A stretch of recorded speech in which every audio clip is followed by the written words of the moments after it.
ऐसा है, कहीं विद्यालय बनवाइए तो हम आपको बढ़िया चंदा दें। ठीक है, कहीं विद्यालय बनवाइए, विद्यालय के विद्यालय बनवाइए। विद्यालय बनवाइएगा तो वहाँ से विद्यालय से IAS PCS इंजीनियर और डॉक्टर निकलेंगे। लड़के पढ़ेंगे लिखेंगे, मान लो तो सही, इंजीनियर डॉक्टर निकलेंगे।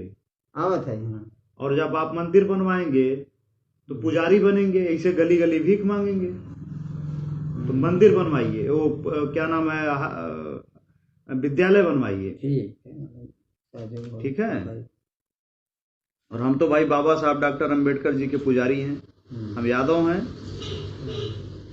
कहा जाता है कि हम यादव हैं, लेकिन हम बाबा साहब डॉक्टर अंबेडकर को मानते हैं। आज इस कुर्सी पर हम बैठे हैं तो मंदिर की देन नहीं है, डॉक्टर अंबेडकर के संविधान की देन है।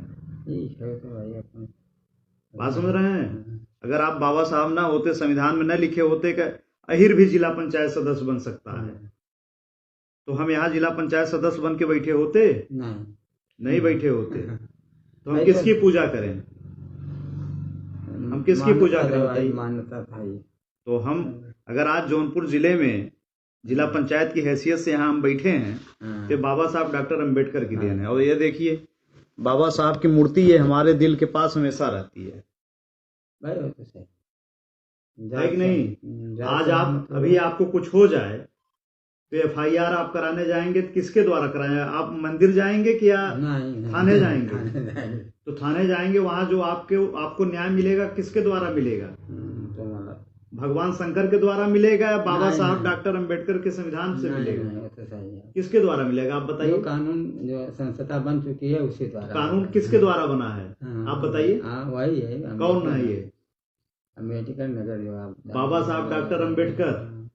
तो आपको न्याय किसके द्वारा मिलेगा? आपकी जमीन कोई कब्जा कर ले तो आप मंदिर में मत्था टेकोगे या जाओगे न्यायालय में इनके संविधान के पास? तो हमारे लिए भगवान कौन हुआ? वही है।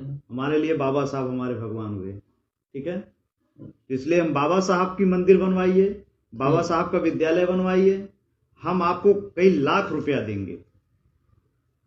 ठीक है, जो हमारे आने वाली पीढ़ी का भविष्य बनाए, उसके लिए हम आपको सहयोग करने को तैयार।